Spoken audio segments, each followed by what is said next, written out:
Magneto has consistently been amongst the best vanguards in Marvel Rivals, making him a solid contender and ranked across many seasons. My name is Paz, an Eternity player on the competitive ladder, and I'm going to tell you all of the things you need to know in order to pop off and carry your ranked games. Starting things off, understand that Magneto is arguably the most flexible character in the game and requires the player to know how his kit plays differently depending on what both teams are playing. Against dive compositions, Magneto can bubble the backline while holding the enemy frontline back from walking any further to keep everyone else safe. Against more brawly compositions, he also doesn't mind just fragging out by bubbling himself either. Not to mention, he has one of the strongest ultimates in the game when it comes to its impact on the trajectory of a match. Understanding the flexibility of his kit by playing around cover to reduce the damage that you're taking while constantly taking out key targets as well with his ultimate is the name of the game on Magneto. With this in mind, let's start discussing his kit. Starting with the primary fire, the Iron Volley, Magneto casts a single projectile with a delayed impact that deals 40 damage directly and then an additional 40 damage in a spell field around that projectile. So the total damage on a direct hit is 80 no matter what. This is enough to eliminate squishies after 4 shots, but when combined with his mag cannon and melee, it actually isn't so bad. You can perform a very fast combo by hitting a primary shot and then immediately canceling the animation with your melee, using the mag cannon afterwards to then finish off with another melee if you really want to. This is 10 times easier if you have your melee on one of your mouse buttons. Controller players shouldn't need to really do anything to remap since your melee is just on your aiming stick anyways. The further away Magneto is from somebody, the larger the explosion spell radius will be as well. You also cannot snipe enemies with the primary fire because the max range you can fire this before it explodes is 25 meters. Now I do want to highlight that the prompt in game when you're trying to learn Magneto, it says that it does more damage the further you are away. This is not true. The spell field explosion is just larger. So in theory, you are doing a lot more area of effect damage, just not single target damage, and that can be a little misleading. This knowledge does tell us a lot though about how we really want to be using our primary fire damage on Magneto. Magneto's ultimate is one of the most impactful tools in his kit and arguably the game at a charge of 3,400. So the more damage you can do to large groups of enemies, the faster you're going to have that ultimate to dunk on the enemy team and turn fights. While looking to pressure enemy DPS on off angles is helpful and still encouraged, it also isn't the end of the world if you're just poking in main so that you can have your ult faster for whatever might get thrown your way. Let's round out our understanding of Magneto's damaging abilities though by understanding his mag cannon. Found to right click by default, Magneto's mag cannon shoots out a fast moving projectile that deals more damage based on how many rings are behind him. At its first level, the mag cannon does 40 damage. At the second level, the mag cannon does 65. And finally, at level 3, the final level, the mag cannon deals 90 damage and also deals a pretty heavy knockback to the enemy it hits. While this ability has no cooldown, it can only be used when at least one level has been generated around Magneto. Each level is annotated under your reticle here, and every 3 seconds, you will progress to another level. At longer ranges, you can start a combo with a primary fire shot followed up by your mag cannon, and then hit another primary shot to deal 250 damage. This is enough to defeat squishies with 250 health. The other nice part about that knockback effect is that you can actually knock back enemy tanks into their teams further away so that the area of effect damage from your primary fire will hit more targets, offering you more ult charge. Most of the time, you are going to be proactively using the mag cannon though to deal more burst damage throughout the game to make you a bit more of a lethal threat to the enemies. There are other more defensive ways you can use the ability too though. Against characters that like to get up close and personal like Spider-Man or even Iron Fist, you can use the mag cannon to knock them away from your backline to give your backline just a little bit more time to live against those targets and possibly even buy them enough time so that they live and you eliminate the enemy target. This is a pretty big deal once you can get pretty good with it. Something you'll want to avoid is using the ability at level 1 though. Since it only does 40 damage, you lose out on a lot of utility. And if you really need the damage, you are probably close enough to cancel your primary fire with your melee anyways, so it's rarely ever needed to use mag cannon at level 1. Using the cannon at level 2 or level 3 is much better in my opinion. How are we to build charge for the mag cannon though outside of just waiting? That is where the bubbles come into play, the iron and metal bulwark. Upon pressing E by default, Magneto will conjure up a bubble shield around an ally that absorbs damage before it breaks. Magneto can also conjure a bubble upon himself with the same properties by pressing F by default. The cooldown for bubble is shared between both of these abilities, and it is 12 seconds long. This means if you bubble a teammate, you cannot use another bubble until 12 seconds pass. Both bubbles are placed on the target for 2.5 seconds before they disappear as well. The bubbles can also break if the enemies deal 300 damage to them in total. If the bubble breaks, 3 charges will instantly be granted to Magneto, fully powering up his mag cannon. Because of this, the strategy is to mag cannon while in bubble so that you can have another one instantly after to melt squishies that might be breaking your bubbles. The bubbles can also be used in one of 2 different ways: to charge your damage capabilities like we were just talking about, or to save you or a teammate from a lethal threat. You can inform yourself on how you're probably going to have to use your bubbles based on what characters you have and what you are up against. For example, if you are playing against brawly characters like The Thing, Bucky, or Invisible Woman that want to bulldoze through your team, starting with the tanks first, reserving the bubble for yourself is usually ideal. This is not only because you are going to be taking the brunt of the damage, but also because it's going to enable you to brawl harder and possibly walk into the enemy backlines to find a pick on the enemy supports if they're mispositioned, and having 2 mag cannon charges is definitely going to help you with this. Against divey characters like Black Panther, Psylocke, Iron Fist, or even Spider-Man, for example, all of these characters, it's just completely different. The bubble should almost never go on yourself, and instead should always be reserved for whoever in the backline the enemy is diving, usually your supports. This is because since the enemy is running these types of characters instead of those Buckies and things that are just going to run you down, you probably aren't going to be taking all that much damage on Magneto anyways, and you just don't need that extra damage mitigation. Also, by simply keeping your supports alive, you are likely going to win the game since you are forcing so many enemy cooldowns out at the simple click of a button. Something that is very, very important to note, and you need to listen to this, is that it is not on your supports in ranked to constantly be calling for help or for your bubble. While it is something that they definitely should do if they were really good players, it's ranked. It's an absolute circus. You and I both know that. Therefore, in my opinion, it is on you as the Magneto player to be bringing up the stat menu in between fights to see what the enemies have and if they are going to be making any switches. You have no excuse to be unaware of a diver in your backline when you are on Magneto. It is the most important part of his kit, so make sure you know who you are bubbling for, whether that be for yourself or for a support in the backline, or if for someone wants to just get aggressive with ultimate. Let's review some rules though with the bubbles, just so I can make sure that we are on the same page. Rule 1, use the bubble to peel for your backline if there are any enemy divers. Rule 2, if Rule 1 does not apply, look to use your bubbles on yourself to amplify your damage and push aggressively to make more space and possibly find picks. And finally, the last rule that we haven't really gone over yet is to make sure to keep your bubble for ultimates if there are any that apply. These situations are true for both friendly and enemy ultimates.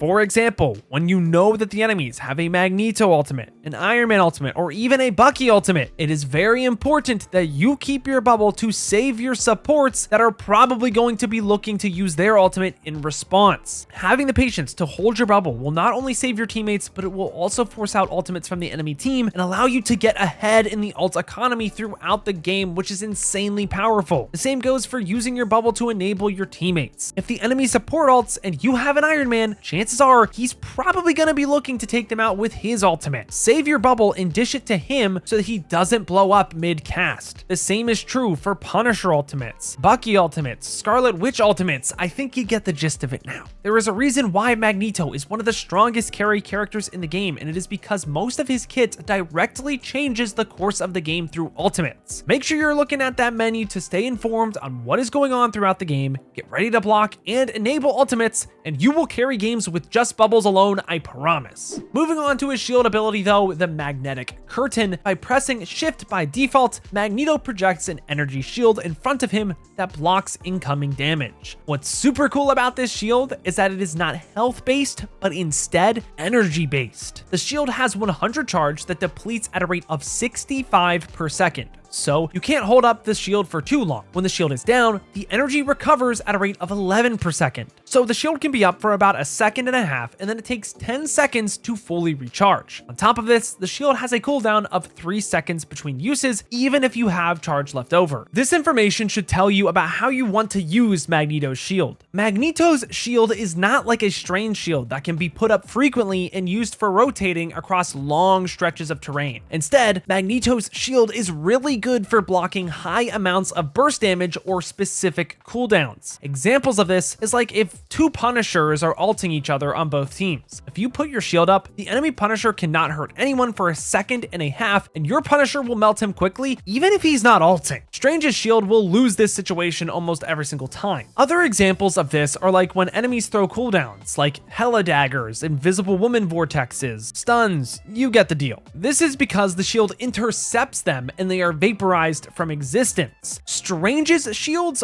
only block the cooldowns, they still will go through though. Mag's shield can also eat ultimates like Iron Man's and other Mag ults, making him the most consistent option in the game against them. Just like Bubble, you have to think about what you are going to use your shield on before the enemy throws those abilities at you. Building upon this, how you use your shield with another shield tank beside you compared to a roaming tank like Captain America is very different. With a Doctor Strange, you should use your shield to intercept instances of high damage so that you can have both of your shields for longer than the enemy team has theirs. This was the name of the game in older metas like in Season 1. The shield can also be used to enable off-angling DPS like Hela. However, with Ultron in the game now, as well as Invisible Woman, a drone does the trick now, and this rarely happens. Do your best to use the Mag Shield to intercept key cooldowns by using natural cover to survive, so you always have energy for the shield when you actually need it. Before we talk about Magneto's ultimate, let's quickly cover his passive that allows him to glide when in the air, Magnetic Descent. To be honest, there is rarely ever a crazy use for this, but it can be nice if you are off-angling for whatever reason and want to ignore the enemy's shields and possibly find a pick on the backline. It is far more relevant for Hela's kit when she glides because she finds herself in these situations where she wants to get around shields, but hey, now you know that Magneto can do it too. The team up with Emma requires more discussion though, as with the press of a button, Magneto instantly creates a clone of himself that shoots what he shoots, but more importantly, has some pretty crazy bubble interactions. The clone does 70% of the damage you do and only has 150 HP on a 30-second cooldown. However,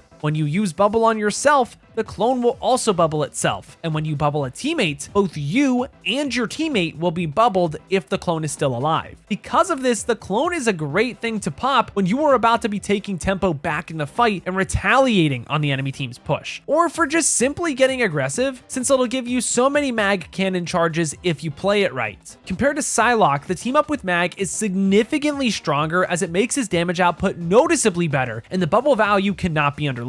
Not to mention, Emma and Magneto pair very, very well together as a tank lineup, at least in Season 2.5. Enough talk about Magneto's basic abilities though, let's discuss his ultimate, Meteor M. Upon using the ultimate, Magneto will begin floating while channeling a magnetic ball for 4 seconds that absorbs all enemy projectiles within a 15-meter spherical radius around Magneto. I want to say that projectiles does not include lasers. Lasers can still go through and kill you if you use this ultimate. At the end of the 4-second duration, Magneto will throw the meteor projectile at the enemies, dealing 300 damage if not powered up by the enemy. If the enemies deal enough damage before Magneto throws the meteor, it will break in the air. As for the exact numbers, the meteor absorbs 800 points of damage. Every point of damage that the enemy deals to the meteor powers it up by 0.125 damage. So a maximum of 100 damage you can power it up with before it breaks. Not really all that much, so not really worth holding. The more damage you ramp up, the more leeway you have to miss slightly and eliminate the enemy with the splash of the ult, but dude, just hit the ultimate. Here are some common breakpoints to deal 300 damage, since that's what you really want to know if you want to make sure you're eliminating squishies. After 1 second or 25% of the ultimate's duration, 50 damage charge from below will deal enough damage to deal 300. After 2 seconds or 50% of the ultimate's duration, 34 damage charge will deal enough. After 3 seconds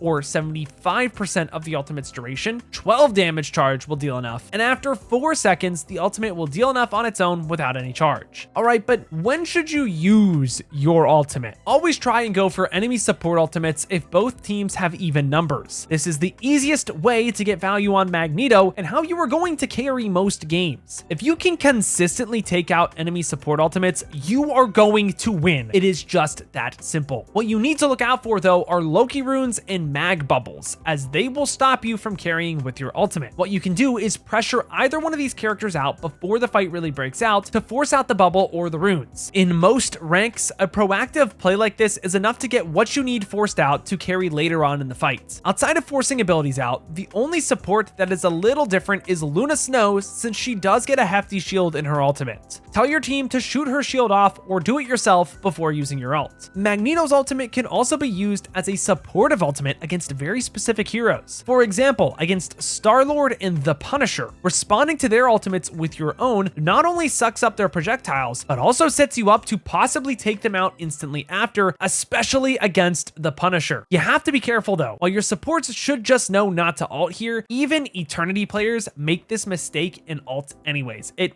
honestly ticks me off quite a lot. Sometimes you also don't need to respond to an ultimate. Sometimes you already lost or won the fight, or you can simply just use your energy shield to block the Punisher ult long enough to just eliminate him with your team anyways. This is important because then you can save your ultimate for later in the game, where you might be able to cancel another crucial support ultimate. The whole idea here that I'm trying to convey is that you're countering an enemy ult with your neutral kit so that you can have your ultimate to cancel another enemy one more consistently later. This whole situation is super niche, but I see a lot of Magneto players not thinking about the nuance of their ultimate and making a mistake that doesn't necessarily lose them the game, but it also doesn't help them win the game either. Other ultimates you can look out for to counter are Iron Man ultimates and Ultron ultimates as well, to save your supports and then eliminate the enemy supports right after. Magneto's ultimate is incredible. If you can't hit the mag ults, don't play mag or practice him enough to the point where you're actually going to get solid, because it really does make a big deal. Alright, but now that we have discussed all of Magneto's abilities, let's start thinking about what counters him. To be honest, Magneto is one of the most versatile characters in the game because of his bubbles. This makes it really hard to find a counter against him. Emma can absolutely run the game and run over Mag if you let her build charge off of you early. Make sure you block her crystals and you should be fine. Against Groot, he can also be pretty annoying since he can wall you off from your team and you don't deal enough damage to break the walls in time. As far as DPS go, obviously Wolverine is pretty annoying for all vanguards, but with Magneto bubbles, you have a better matchup into him than most other tanks. Iron Fist can be really annoying too, but not enough to the point where I'm really getting countered and really have a problem with him. Finally, Loki and Adam are pretty annoying to play into as Mag, simply because they both have very consistent ways of dealing with your ultimate. Soul Bond is impossible to deal with unless you can specifically target Adam with the ult. And Loki runes are, well, they're Loki runes, and I don't really think I have to explain that at this point. As for who Mag likes to play with, Emma has the team up and is overall just a great pick with Mag. All the tanks don't really mind having a Mag either, since he is super versatile and can be slotted anytime, anywhere. Magic was a menace with Magneto when she was actually a good character, since the bubble enabled her to go in and find a pick much more consistently. Bubbles on Star-Lord aggressively also allowed him to spin into the enemy team and get crazy amounts of ultimate charge without fear of getting countered too. I'm sure there are other crazy DPS combos that you're going to find out in the future metas too with the bubble. Luna and Loki are by far the best support combo in the game. It's not even close. And because of this, these are the ones that you want to be playing with Magneto if they are not banned, no question. To be honest, no support really functions incredibly well with Mag, at least right now, to the point that they're going to be showing up on this list. But now that we understand Magneto and his kit, as well as where he is applicable, let's take a look at a couple of VODs to get an even better understanding of his kit. All right, y'all, so for the VODs tonight, I know I'm going to be sounding a little bit quieter. It's because, well, I'm recording this when everyone in my house is asleep, so just bear with me. But we're going to be looking at Climate. He was a great Overwatch player and now is an even better Marvel Rivals player. I'm not sure if he actually plays for a team right now, but I did see that his profile was open. We could get some good mag clips from this, and let me just tell you guys, I've actually learned some stuff from this that I didn't even put in the guide yet. First off, before we even start with anything, I think it's very important whenever I run a Magneto VOD review, look at the characters that are being played right now. On his team, he has really Jeff and Rocket, not the best ranked support comp that I would like. I mean, Luna and Loki's obviously better, but he also has a very important character that he's going to have to enable throughout most of this game, and that is Kobe carries on the Punisher. Whenever the Punisher ults, that's going to be very important that you're looking to at least shield or even bubble. Now, the enemy team doesn't really have a Magneto to kill that Punisher, but still they are going to be shooting him with the Hela and anything else that they might switch to. Now, when I look at the enemy team here, they have a Venom, but they don't really have anything else to really hard dive alongside the Venom. I mean, yes, they have the Rocket that's going to be able to amplify the ultimate so that he's going to be able to one-shot people if he gets pretty strong with his like engagement, but other than Venom himself, there's really nothing to be scared of. And you also have the Namor for backline, so to be honest, I don't think the bubbles are actually going to be going to Jeff or Rocket all that often. Instead, what I think we're going to be seeing here is we're going to be seeing Bubbles aggressively on himself to maybe find some more mag cannon charges so that he can push back the Wolverine, which he does quite a few times. I think pressing tab here and understanding how Magneto is going to switch around what is going on is like the most important thing with this kit that so many people are missing out on, especially in ranked, because no two games of ranked are ever the same. This is like high celestial, almost one above all from when it was recorded. Like this is like what you're going to see even in the highest rank. People are going to play some pretty interesting stuff. So let's take a look at what happens here first here. I wanted to show you guys, look how he uses his mag cannon charges. He's really just pushing tanks back that are so that he can get as much ult charge as possible. It's only been about 40, I mean, really just the first fight here, and he's already halfway to his ultimate. The other thing I wanted to show here too is he always uses his mag cannon either to push a tank back or to push the Wolverine back when he wants to get aggressive and push up, or to bubble the Hulk here so that the Wolverine can't pull his Hulk out and then thus eliminate his Hulk. It's very passive, just very controlling gameplay because of what the enemy has, that he doesn't really feel like, I feel like even if he had bubble here, he doesn't really care. He's just gonna mag cannon this Venom out, and there's really no big issue here. So the mag cannon, I thought it was a really big damage tool, and it is, don't get me wrong, but it's an even bigger just ult charging tool or just pushing people away tool that's going to allow you to live a whole lot longer. And just one more thing here, this is still the first VOD, I wanted to show, look, the Punisher ults here, and then immediately what he's going to do is shift his entire playstyle. He's not really going to try to play super aggressively anymore. He doesn't have a bubble, he's just going to save his Punisher, and then because he still has energy shield charge up, he's just going to continue walking forward. I mean, there's nothing else better than this.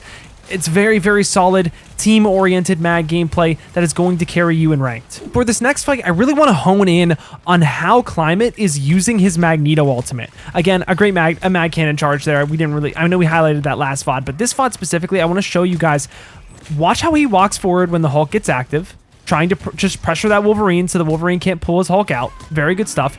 The Hela then uses his ult. Now, I know a lot of mag players are like, oh, my ult is great for countering this Hela ult, but they don't really question, why am I ulting here? Where is the Hela ult happening? Look at where the Hela actually is. The fact that Climate knew, hey, this Hela ult is like just kind of bad and is just being used to save himself. He doesn't actually need to use the mag ult to save his team. He doesn't need to pull it out this early, and instead is going to hold it for the Rocket ult that's actually coming soon, because no one on his team is going to be able to kill that very quickly. So watch, he backs off here, right clicks that Wolverine again. Again, that is actually the key to dealing with Wolverine on Magneto. I don't know why I didn't highlight that in the counter section, but hey, mag cannon to Wolverine, very great idea. So then here, Doctor Strange is going to look to pretty much ults the whole team, saves it. This is insane ult. This is insane ult, by the way. He's going to use the ult here, not just to stop the Venom's engagement, since he doesn't want to have to, I think he bubbles someone else here. He arguably could have just bubbled someone here, but still, I mean, I still think this is a great idea here. He uses the Meteor to suck up all the damage that's going to be following up on that Venom ult from the Hela, and then he's going to turn. He's not going to be able to find anyone because he was strictly using it defensively to take tempo back in the fight, which I think is a really big deal.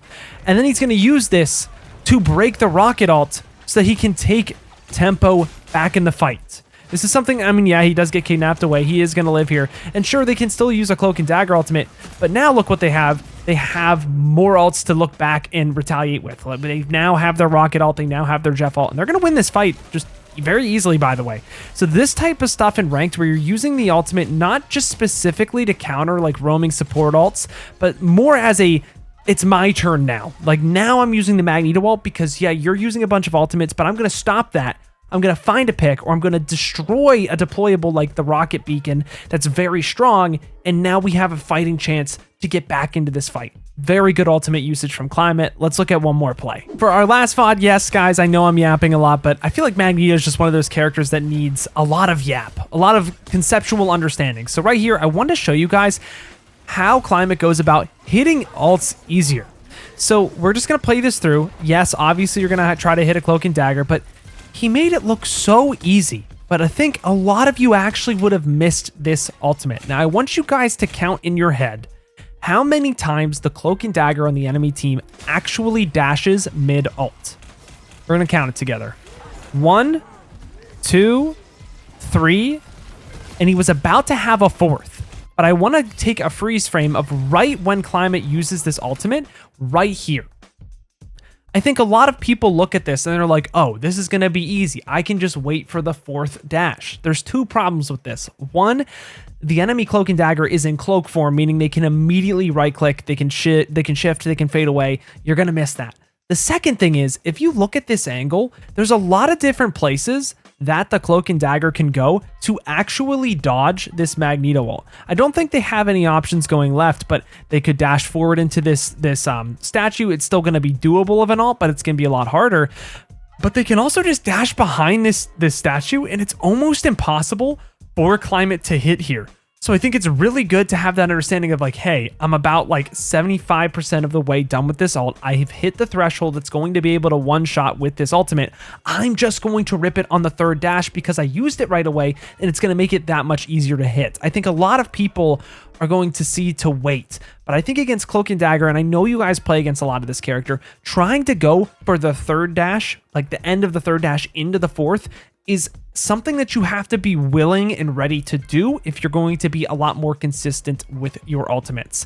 So if you join the Discord, you're going to see a lot of Climate. He's been a part of this community ever since my Overwatch 2 days, which, man, that was like 2 years ago at this point. So I'll see if he wants to promote anything in the description, and let's close out the video. And that closes out today's guide for Magneto in Marvel Rivals. If you have any questions, make sure to send them in the comments down below, as well as asking me live right now here on YouTube or on Twitch at twitch.tv/PazSwagger. I try to stream every day that I upload, so be sure to check me out to learn more about everything I talked about today. Thank you guys all so much for watching, but until next time, I've got to peace out and Paz out. I'll see you in the next one.